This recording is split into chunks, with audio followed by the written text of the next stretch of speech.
Parlez-moi de vous, une émission d'Evelyne Adam sur Radio Corse International. Retrouvez cette émission en direct, en podcast et en vidéo sur le site de Radio Corsica International. Bonjour à toutes et à tous, très heureuse de vous retrouver sur RCI, Radio Corsica International, pour l'émission Parlez-moi de vous. Aujourd'hui, j'ai le plaisir d'accueillir, dans le cadre d'une spéciale Bastia, capitale européenne, en 2028 pour la culture. Nous l'espérons fortement, on va pouvoir le développer avec celle qui est aujourd'hui responsable de ce projet. C'est notre amie Mathéa Lacave, qui elle est, alors je vais le citer correctement, déléguée à la culture, aux industries culturelles et créatives et à l'ouverture au monde méditerranéen pour la mairie de Bastia. Mathéa, bonjour. Bonjour, merci. Quel libellé. Oui, je vais remercier le maire de Bastia de m'avoir confié toutes ces missions qui sont très importantes. C'est excitant comme projet. Tout à fait. Oui, motivant. Voilà, puis on est vraiment dans la culture du projet. Donc, on est très heureux, en tout cas, avec le maire de Bastia, tous les adjoints, aussi la majorité municipale. Et le président du conseil exécutif, la conseillère aussi en charge de la culture, l'Universidad Igorsiga et le président de la CAB et les élus de la CAB aussi de se lancer, je dirais, dans ce grand pari, dans ce challenge qui nous tenait à cœur et qui va nous motiver jusqu'en 2028, on l'espère. Alors c'est officiel, Bastia se lance dans la course pour décrocher ce titre, capitale européenne de la culture, en 2028. Vous avez d'ailleurs une conférence de presse qu'il a précisé le 20 octobre, c'était en 2021. L'initiative de capitale culture européenne remonte à l'année 1985. C'est Mélina Mercouri, qui est alors ministre de la Culture en Grèce, décide de créer une ville capitale chaque année pour la culture. La première, évidemment, ça a été Athènes. Et puis ensuite, il y en a eu en France. Il s'agit de Paris en 89, Avignon en 2000, Lille en 2004, Marseille en 2013. Pourquoi pas Bastia aujourd'hui ? Oui, nous y croyons fortement. D'ailleurs, s'il est vrai qu'au départ, il y a eu une décennie, je dirais, de capitales qui ont été décernées, bien évidemment. Aujourd'hui, l'Europe se tourne vers des villes qui sont plus modestes en termes d'habitants, en termes aussi de revenus. Mais quand je vois que Matera, quand je vois que Galway, quand je vois que La Valette ont été aussi sélectionnés, nous nous disons qu'avec les atouts que possède Bastia, les atouts que possède la Corse, parce que c'est une candidature Bastia Corsica. C'était important de lier la Corse à ce projet ? Tout à fait. D'abord, c'était une volonté du maire et la volonté aussi du président de l'exécutif. Et je dirais que cette candidature Bastia Corsica a trouvé aussi un écho auprès de la population et auprès aussi des institutionnels, parce que vous voyez que le maire de Calvi, le maire de Corté, le maire de Bonivadio, le maire d'Alir, le maire d'Ajaccio aussi ont signé le manifeste. Donc vraiment, il y a un engouement. Je pense qu'il y a une prise de conscience que c'est un élément très important et que si c'est vrai que Bastia va être l'entrée, c'est tout à fait normal puisque c'est la ville qui candidate, en tout cas toute la Corse va pouvoir en bénéficier. Vous avez mis longtemps à vous décider. Vous vous êtes posé la question dans la faisabilité. Oui, alors on a mis longtemps. Il faut savoir que c'est un projet qui premièrement était ressorti, je dirais, d'un travail interne des services de la ville de Bastia, des services de la culture avec les autres services de la ville. Et c'est vrai qu'on avait fait des ateliers participatifs de réflexion sur notre développement culturel et avait émergé cette idée. Ensuite, nous avons été aussi sollicités par des artistes, par des acteurs culturels de la Corse qui nous ont soumis l'idée. Et puis finalement, nous avons lancé un appel d'offres pour avoir un bureau d'études qui nous aide justement à étudier cette faisabilité et à construire, je dirais, tout ce dont nous avons besoin pour déposer la candidature. Et cette réflexion, en tout cas cet accompagnement du bureau d'études, qui est la CET, que je remercie infiniment, nous a conduit à créer une association. Ça, c'est une obligation. Et donc, cette association, elle est composée de la collectivité de Corse, de la mairie de Bastia, bien évidemment, de l'Universidad Igorsiga et de la CAB. Et dans ce schéma-là aussi seront intégrés les acteurs culturels, les acteurs économiques. Donc voilà, nous avons déposé l'association qui s'appelle Bastia Corsica Duemilavinto, et nous avons déjà eu notre premier conseil d'administration. Voilà. Et nous avons fait le recrutement d'un commissaire, c'est lui qui va diriger un peu tout ça, bien évidemment sous la houlette des institutions. Et nous aurons aussi dans un second temps le recrutement d'un chef de projet ou d'une chef de projet, mais ça c'est pas encore. Il y a un casting en ce moment. Il y a un casting, voilà. La culture vecteur de cohésion sociale, sociétale, c'est un des critères aussi qui a motivé ce projet de présenter Bastia. Oui, tout à fait. Vous savez que la culture est une des priorités de la mandature de la municipalité. Le maire est très, très attaché. Nous savons aussi que dans ces périodes sombres, dans ces périodes de troubles, tous les efforts qu'il faut faire pour maintenir notre offre, et je crois que, vu ce qui se passe dans le monde aujourd'hui, on ne peut pas minimiser l'impact de la culture sur la construction, bien évidemment des jeunes générations, puisque nous c'est déjà fait, je dirais. Et en tout cas, c'est vraiment cette volonté de la mettre au cœur de l'action publique qui nous a motivés, avec bien évidemment l'attrait aussi d'un prestigieux, d'un label qu'on obtiendrait. Mais nous aussi à Bastia, vous savez, on le vit un peu comme un match de foot. On se voit déjà en mode Tourquine, en train d'attendre les résultats. Et c'est cet élan aussi populaire qui va nous pousser. Voilà, donc je pense que tout le monde peut se retrouver dans ce projet, et en tout cas on est très fiers de pouvoir le porter. On y croit fortement. Quels sont les critères, les arguments que vous avez souhaité mettre en avant pour défendre le projet Bastia à Corsica ? Alors, pour l'instant, nos atouts, nous les connaissons, bien évidemment. C'est la richesse de notre patrimoine matériel, notre patrimoine immatériel. Mais pas seulement ça, parce que si le réacquis a été vraiment très important pour la Corse et apporté, je dirais, la réappropriation de la culture, de la langue. Tout à fait, son lot de création, de créativité. Il n'en demeure pas moins qu'aujourd'hui, il faut le dépasser. Et puis moi, je crois que ce qui est important, c'est quel message aujourd'hui la Corse veut porter à l'Europe. Voilà. Et quelle est sa place ? Et quelle est sa place aussi, donc sa place dans l'Europe, puisque nous sommes européens, mais nous sommes aussi méditerranéens, je dirais, et prendre en compte toutes les rives de la Méditerranée, c'est très important. Prendre aussi en compte les grands sujets sur lesquels on doit s'interroger. Nous avons été à Bizerte dernièrement pour le forum sur la mer. Voilà, toutes les problématiques de pollution, la problématique aussi des migrants. Voilà, que cette Méditerranée ne soit pas à l'un seul, mais qu'elle devienne, je dirais, le positif que nous avons toujours eu dans ce berceau, je dirais, un peu de l'humanité. Donc voilà, nous sommes au milieu, nous sommes aux confluences, nous sommes sur les routes. Je crois qu'avec l'Université di Corsica, on parlait de routes aussi. Donc la Corse, elle est au milieu de tout ça. Elle ne peut pas en faire une abstraction. Elle s'est constituée aussi, je dirais, de tous ces échanges, de toute cette vitalité. Donc, et nous sommes aussi profondément européens, nous, même politiquement, nous croyons en l'Europe des régions. Donc voilà, en tout cas, ça sera un beau moment et une belle occasion de pouvoir dire tout ce qu'on est et surtout ce qu'on veut pour les générations futures. Il a fallu évaluer la faisabilité du projet au niveau financier. Ça, c'est assez complexe. Au niveau logistique, de moyens humains, qui participe à ce projet ? Alors, comme je vous l'ai dit, aujourd'hui, c'est l'association qui reprend le flambeau, puisque ça, c'est une obligation. C'est l'association qui va porter la candidature, même si c'est la ville qui candidate, parce que l'Europe souhaite à ce qu'il y ait un organe indépendant des institutions. Voilà. Oui. Donc, ensuite, nous allons faire un budget pour les 5 ans à venir.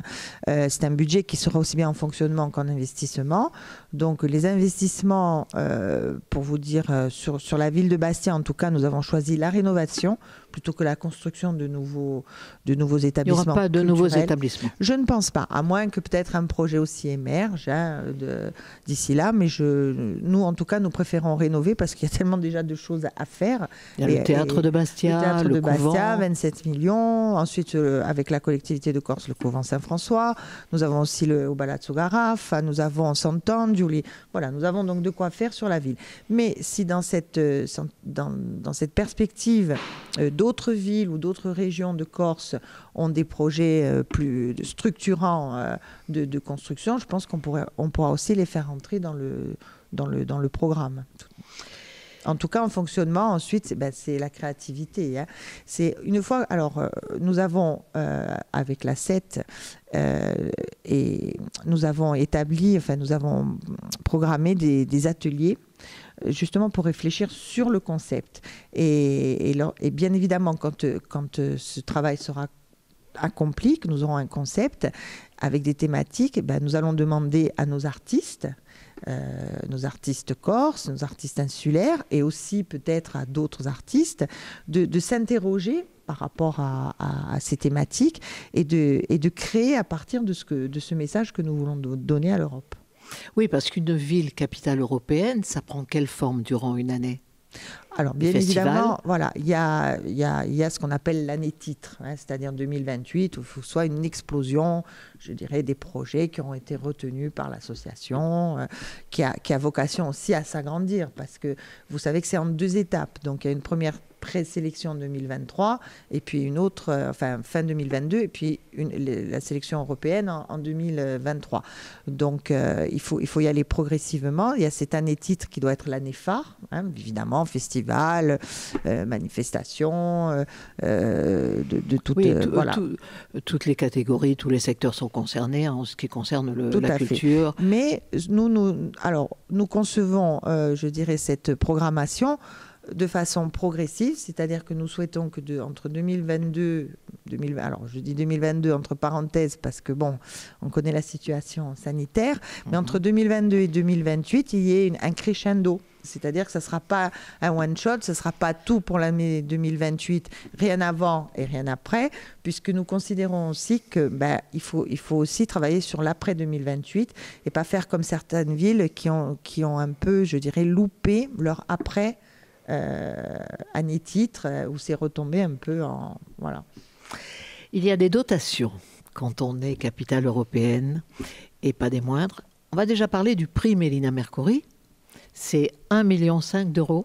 Non, en fait, ce qu'il faut savoir, c'est que tout ce que vous allez investir, que ce soit en investissement ou en fonctionnement pendant les 5 années, va rentrer dans le budget. Par exemple, les 27 millions de la rénovation du théâtre seront inscrits dans le budget de la candidature. Vous en bénéficiez. Voilà.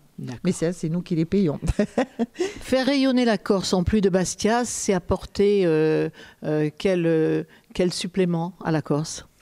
C'est un atout extraordinaire. Je pense que déjà, nous avons, depuis que nous sommes aux responsabilités, engagé, je dirais, cette volonté de faire rayonner notre ville au-delà de la Corse, en Méditerranée, et puis aussi sur le continent européen. Moi, je pense que c'est un atout majeur. Il peut y avoir des retombées, bien évidemment, culturelles, des retombées économiques, hein, parce que demain, vous créez un festival, voilà, je veux dire, il y aura du monde qui viendra. Bon, alors, on est déjà très, très riche, et je voudrais remercier nos associations qui œuvrent pour que toute l'année, il y ait aussi un développement culturel de la ville. Donc, ça sera l'occasion aussi peut-être pour elles de passer un pas supplémentaire. Nous avons aussi le conservatoire, nous avons Unaolt, nous avons une richesse littéraire, de création littéraire qui est impressionnante, avec des associations comme Musa Nostra qui œuvrent tous les jours pour faire connaître nos écrivains. Ensuite, nous avons des festivals comme le festival littéraire. Non, le festival littéraire.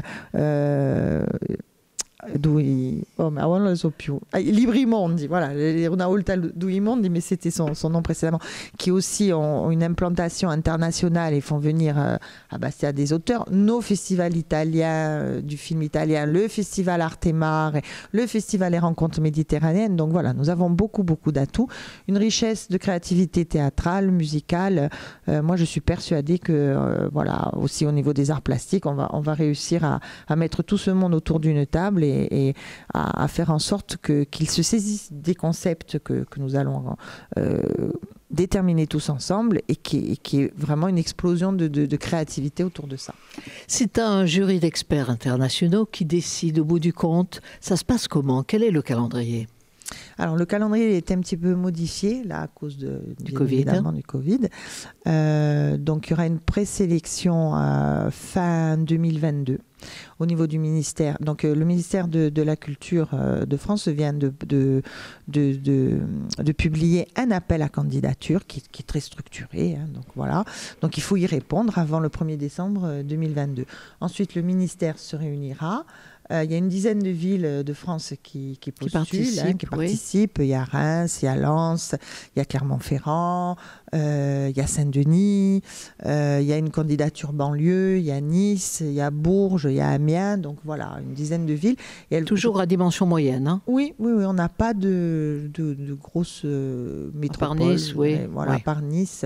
Mais Nice, ils viennent déjà d'avoir un label UNESCO, alors je ne sais pas, européen, ou UNESCO, je ne me rappelle plus. Non, je crois que c'est UNESCO. Donc, je ne sais pas dans quelles conditions ils vont maintenir leur candidature. Mais en tout cas, il y aura une présélection de 4 villes parmi cette liste par le ministère de la Culture qui va proposer cette liste donc à l'Europe et qui, elle, rendra sa décision finale, son verdict au milieu de 2023. Voilà. Donc, ensuite, vous êtes confirmé? Vous le savez. Voilà, en 2023, la ville est confirmée. Exactement. Voilà, enfin, je pense que ça sera, donc, bien évidemment. Évidemment. Ce jury d'experts qui se réunit, vous y avez accès? Vous savez qui juge? Non, pas du tout. Non, je crois que c'est... Non, pas du tout. Je crois que c'est vraiment des gens indépendants. Je sais pas la composition du jury, non, mais je sais que nous savons en tout cas qu'il y a beaucoup de lobbying à faire auprès de l'Europe. Et bon, nous avons déjà sensibilisé notre député européen, François Alphonse, qui s'est engagé aussi à faire connaître notre candidature. Nous avons aussi nos députés, Michel Castellane et Jean-Félix Aquavive, qui aussi, je dirais, de leur côté, sont des ambassadeurs de la candidature. Et puis moi, j'espère que chaque Corse aussi sera un ambassadeur. Et il faut que tous les jours, on essaye de convaincre qui que ce soit que notre candidature est la meilleure. Vous avez des soutiens de personnalités, du monde du spectacle d'ailleurs, de la culture. Qui sont ces soutiens? Oui, alors je crois qu'on a plus de 600 personnes qui ont signé je crois que même plus, je crois qu'on est arrivé à 1000 finalement. Donc oui, bien évidemment. Hein. Bon, je ne peux pas tous les citer parce que sinon, si j'en oublie un, ça va être... Oui. Voilà, mais bon, je sais que le monde littéraire s'est beaucoup positionné.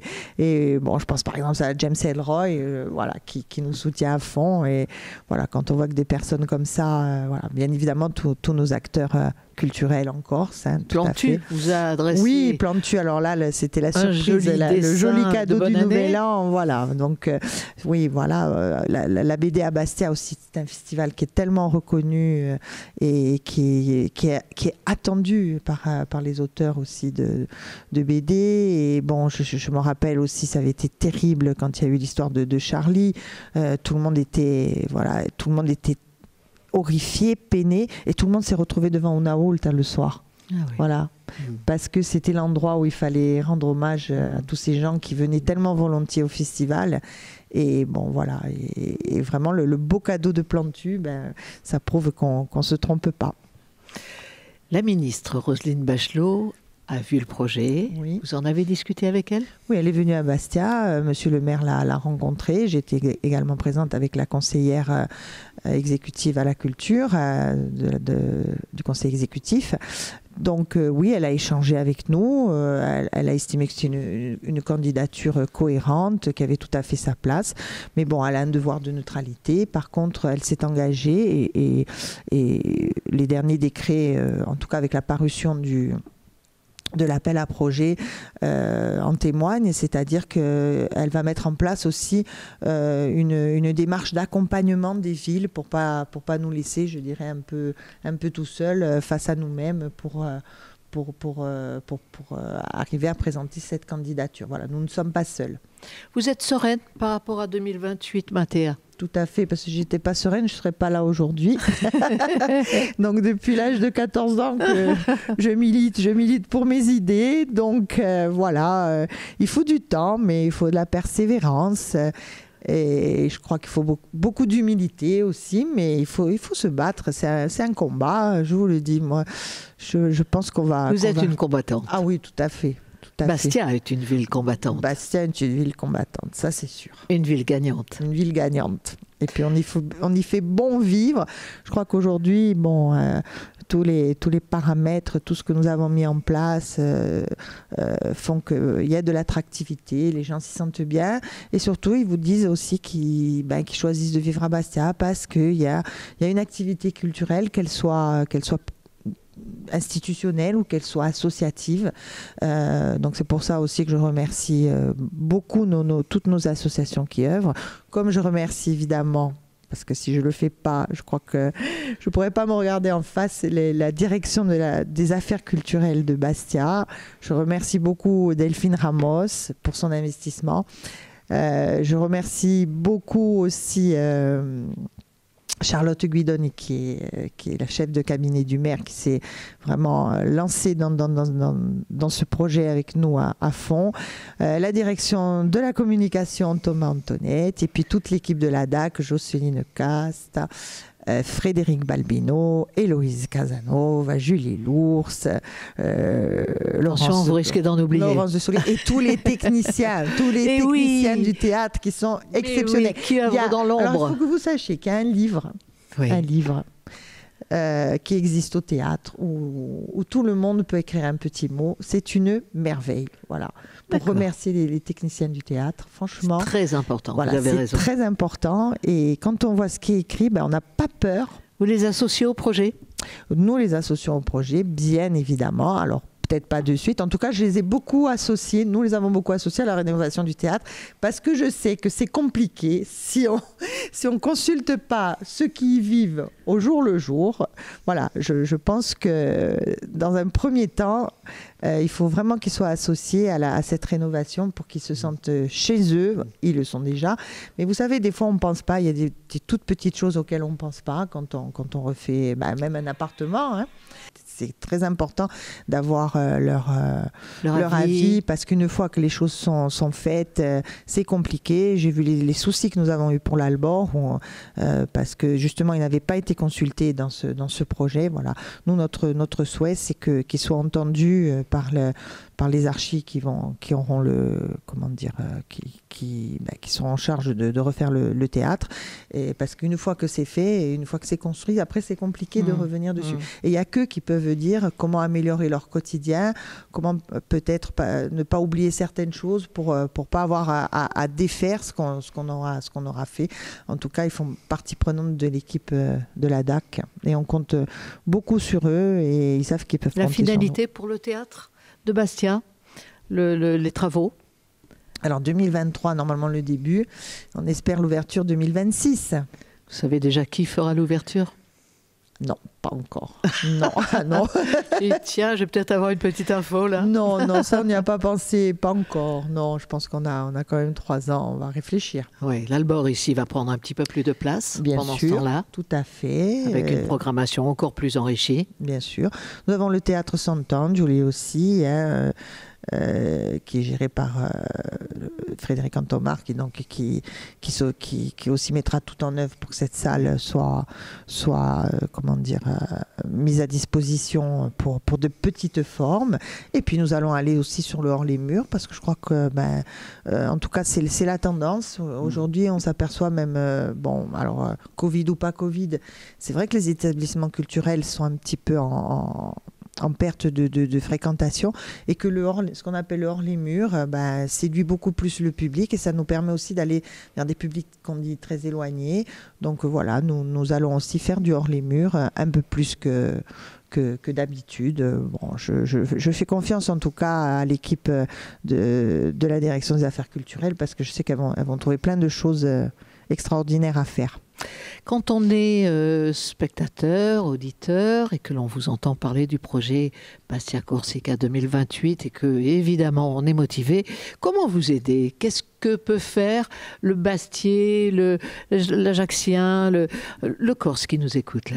Alors, se sentir déjà partie prenante, hein, et peut-être que c'est quelque chose qui est aujourd'hui un peu éloigné des préoccupations, et je peux le comprendre, hein, mais en tout cas se dire qu'il faut qu'on soit tous unis autour de ce projet, et que de toute façon, qu'on soit retenu ou pas, il en restera toujours quelque chose, parce que notre volonté aussi, c'est cette démarche où on consulte tout le monde, où on construit peu à peu et à petits pas, et voire bientôt à grands pas, parce qu'il va falloir quand même aller un peu plus vite. Il en restera toujours quelque chose, parce que nous croyons à l'intelligence collective, nous croyons à la pédagogie du projet. Moi, je suis enseignante, la pédagogie du projet, je pense que... Tiens à cœur. Voilà, j'ai toujours œuvrer comme ça, travailler dans ce sens-là.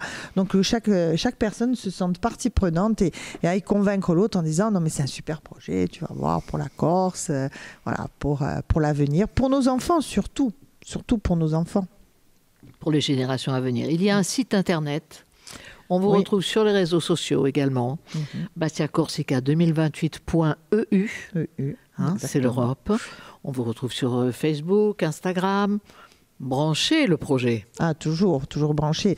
Bon, d'ailleurs, je voulais vous signaler quand même que le logo de Bastia Corsica 2028 a été fait par deux jeunes Corses qui sont Clément Ross et Lilia Crastucci, qui vraiment, voilà, ils nous ont, enchantés avec cette démarche.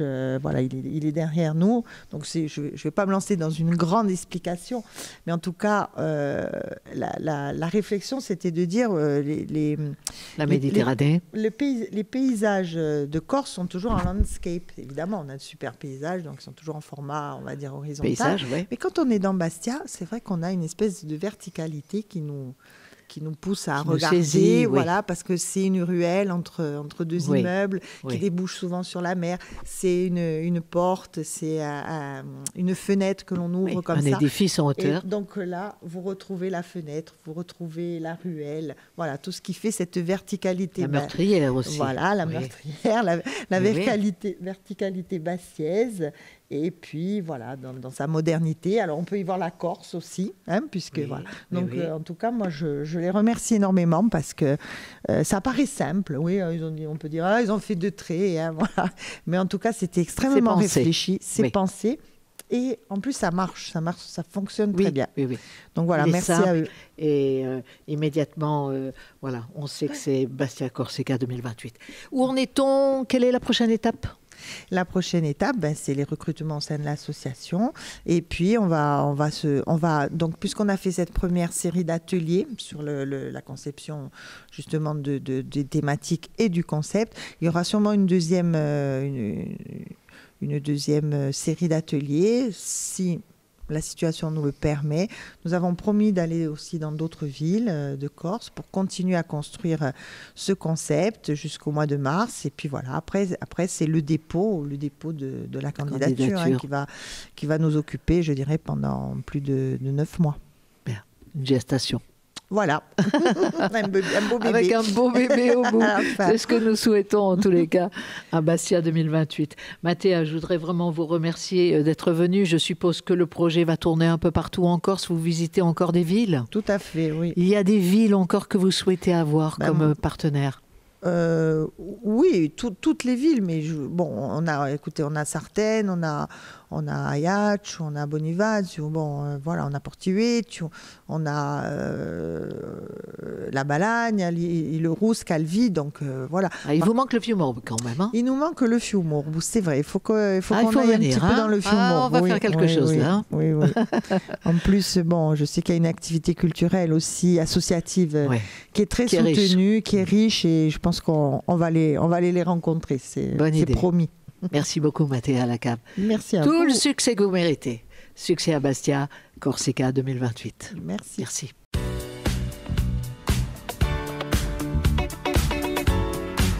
Parlez-moi de vous, une émission d'Evelyne Adam sur Radio Corse International. Retrouvez cette émission en direct, en podcast et en vidéo sur le site de Radio Corsica International.